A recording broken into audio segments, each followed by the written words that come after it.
ভগবান তিনি অনেক দয়ালু। যদি কোনো ভক্ত এক বিন্দু নয়নের জল ফেলে দিয়ে হে গো কৃষ্ণ কৃষ্ণ বলে ডাকে, সেই গোবিন্দ কিন্তু আর দূরে থাকে না, ছুটে আসে ভক্তের কাছে। আর যখন আমরা জন্ম নেই এই মায়ার সংসারে পড়ে, আমার গাড়ি, আমার বাড়ি, আমার টাকা পয়সা সব কেটে নিয়ে ব্যস্ত থাকি। আর যখন এই পৃথিবী ছেড়ে চলে যাব, তখন তো আর কেউ আমাদের সঙ্গে যাবে না, তখন একমাত্র সম্বল আমাদের হরি নাম করা।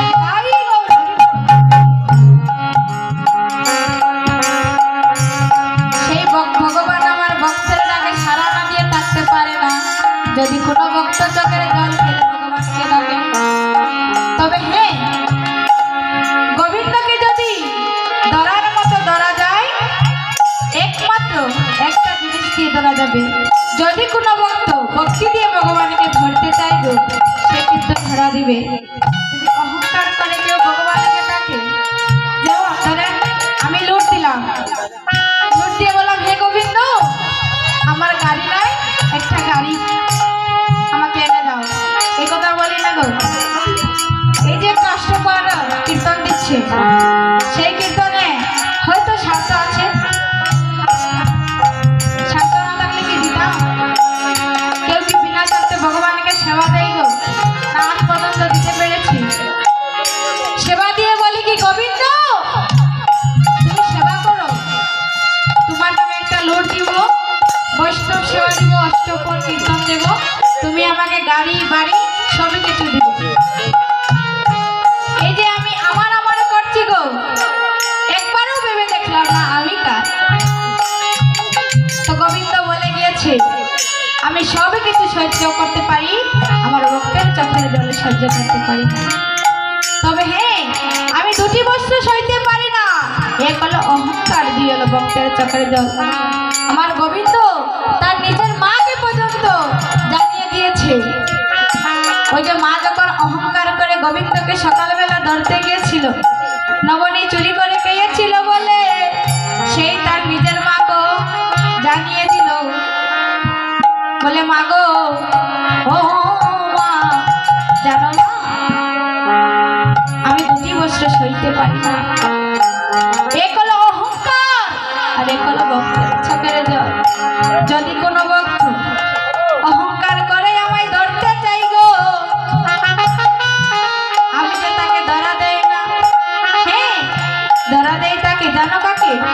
যদি মাগো তোমার মতো করে কেউ চোখের জল ফালিয়ে আমাকে ডাকে, বলে গোবিন্দ হে একবার আমাকে ধরা দে, তাকে ধরা দে।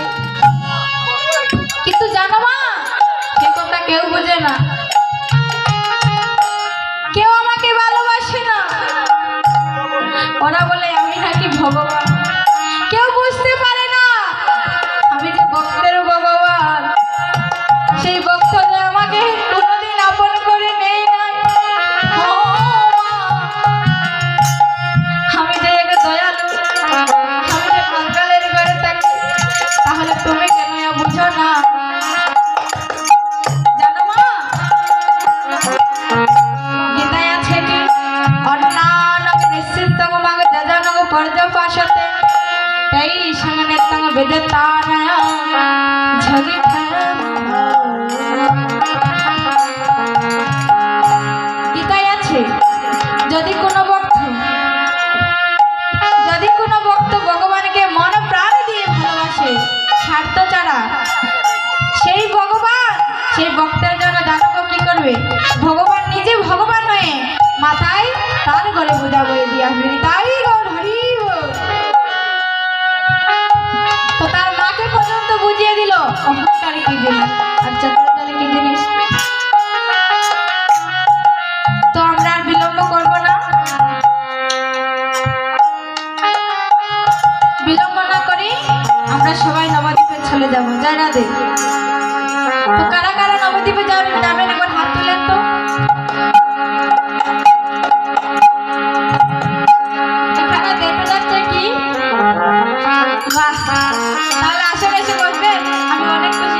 এখানে দেখা গেল কি আমার দূরে একজন কীর্তনীয় দাদা, বড় দাদা হয়, তিনি ওখান থেকে হাত তোলে। আমি যাবো। আর এখানে যতজন বসে আছে দেখলাম একজন হাত তুলেছে আর একজন চেয়ে দেখছে, ঠিক না? সবাই কি তুলেছে হাত? আচ্ছা দেখি তো যাদের যাদের হাত নেই তারা হাত তুলে তো দেখি।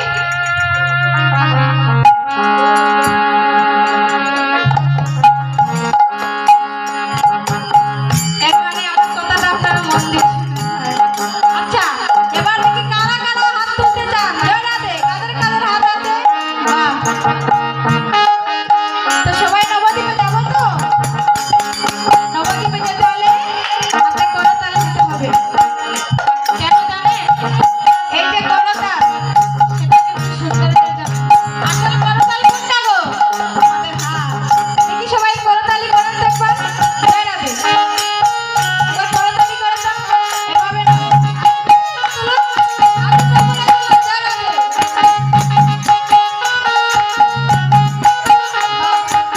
তাহলে সবাই আমরা নবদ্বীপে যাবো। সবাই টিকটক করে আমরা নবদ্বীপে চলে যাবো। ওরে আই ভাই দেখে যা, ওগো সোনার নদিয়া রে, আই ভাই দেখে যা, সোনার নদিয়া রে। সবাই সোনার নদিয়া রে, আই ভাই দেখে যা, সোনার নদিয়া রে। জয় রাধে। আপনারা কেউ বাজাবেন না তো? হাত তুলুন তো আরেকবার। এই গানটা তো সবাই জানা আছে। হাত তুলে আমার সঙ্গে সঙ্গে বলুন তো। আই ভাই দেখে যা, সোনার নদিয়া রে, আই ভাই দেখে যা, সোনার নদিয়া রে। হাই রে, হাই ভাই দেখে যা, সোনার নদিয়া রে। আপনি বলবেন না, দেখি আজ আমার মায়েরা বলুক, আমরা শুনবো। জয় রাধে। বলুন তো হাততালি দিয়ে দিয়ে।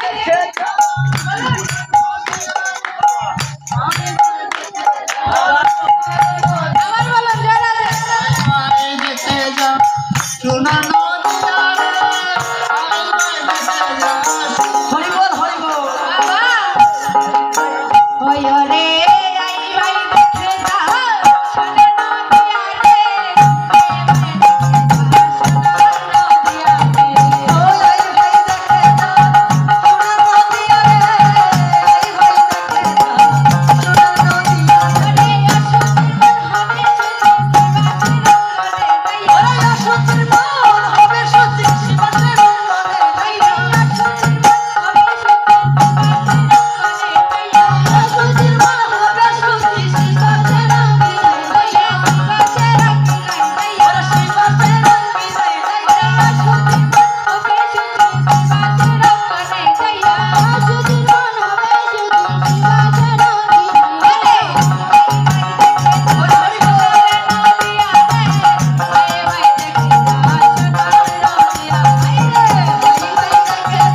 সুচির মন হবে সুচি শ্রীবাসের অঙ্গনে যাইয়া।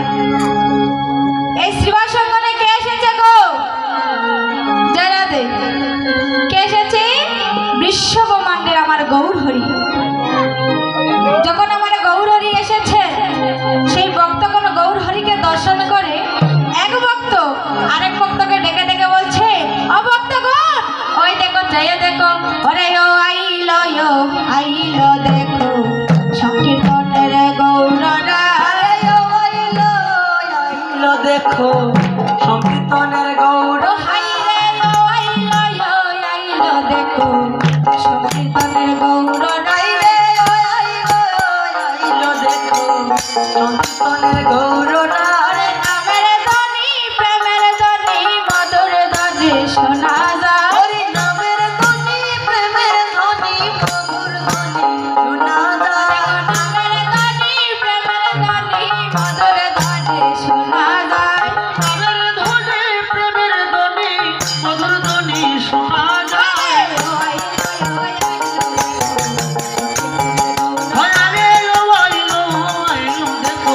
সংকীর্তনের গৌররায়।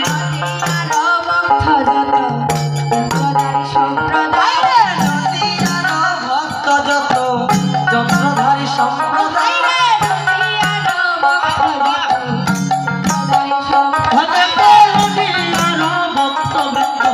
যন্ত্রধারী সম্প্রদায়।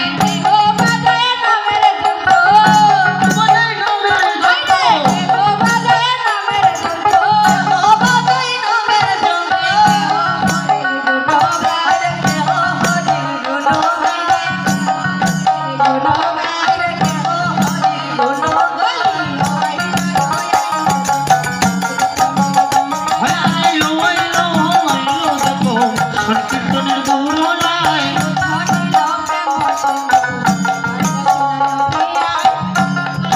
প্রেম সিন্ধু অষ্ট সোনার নদিয়ায়। হদে কয়ুতলিল প্রেম সিন্ধু অষ্ট সোনার নদিয়ায়।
শোনা যায়। যারা ধে তো আমি আর বিলম্ব করব না। যে লীলাটি দেওয়া হয়েছে আজ সুবল মিলন, তো সেই লীলা সম্বন্ধে আমি কিচ্ছু জানি না। তো সেই লীলা পরিবেশনা করতে গিয়ে আমার অনেক ভুল ত্রুটি হবে। সত্যি কথা বলতে কি, সেই লীলাটি একবারেই আমি গিয়েছিলাম ওই লালাখাল চা বাগানে, আর গাইনি। এই নিয়ে দুবার হবে। তো ভুল ত্রুটি হলে আপনাদের নিজের সন্তান ভেবে, কারো বোন ভেবে, কারো ভাই ভেবে, কারো বোন ভেবে, কারো বন্ধু ভেবে সবাই আমাকে ভুলগুলো মার্জনা করে দেবেন। জয় রাধে।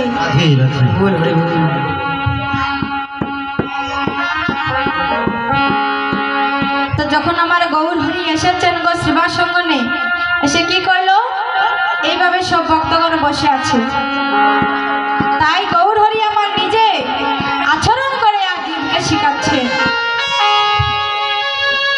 তাই বলেছে নিজ আচারিয়া ধর্মজীবকে শিখায়, সেই সিদ্ধান্ত গীতা ভাগবতে গায়। আজ ভগবান নিজে নিজ ভগবান হে ভগবানকে ভক্তকে সঙ্গে নিয়ে আজ হরিনাম সংকীর্তনে তো বাহু তুলে মনের আনন্দ নৃত্য করছেন। তাই মহাজন পদে গিয়েছেন নাচে রে গৌর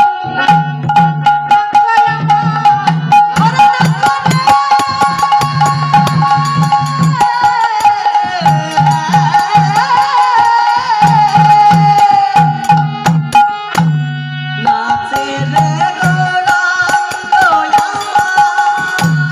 সংকীর্তন মাঝে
নদী আই এলো।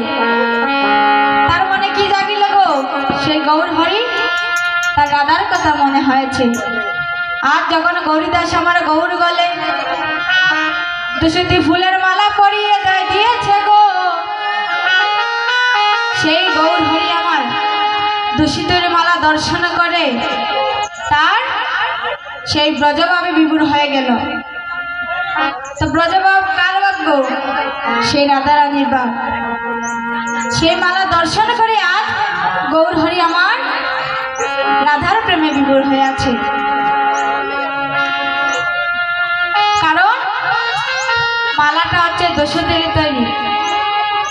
আজ গৌর হরি মনে মনে ভাবছে, আমি দয়াময়, আমি গৌর হরি তো নিজেই দোষদের তৈরি, আবার আমাকে দোষতী ফুলের মালা পরিয়ে দেওয়া হয়। বৈষ্ণব পদকবি এক পাশে দর্শন করে আর বললেন, ঠিকই তো বলছে, তিনি গৌর হরি নিজেই দোষদের তৈরি, আমার কেন তাকে দোষতী ফুলের মালা পরিয়ে দেওয়া হয়েছে। আমরা সবাই জানি কি গো, বৃন্দাবনে রাধা কৃষ্ণ দুই দেহ একটাই। নবদ্বীপে অবতীর্ণ চৈতন্য গোসাই, ব্রজের নন্দসুত গোবিন্দ এবং বানুসুতা হলো রাধারানী। নন্দসুতা এবং বানুসুতা কয় সুতা হলো? দুই সুতা। এই দুই সুতা যখন একত্রিত হয়েছে তখন কলিতে হয়ে গেছে সচিসুত হরি। তাই গৌর হরি বল, হরি বল। তাই তো বারবার পড়ে যায় সেই রাধারানীর কথা। তাই বলছেন, এসেছে বজরা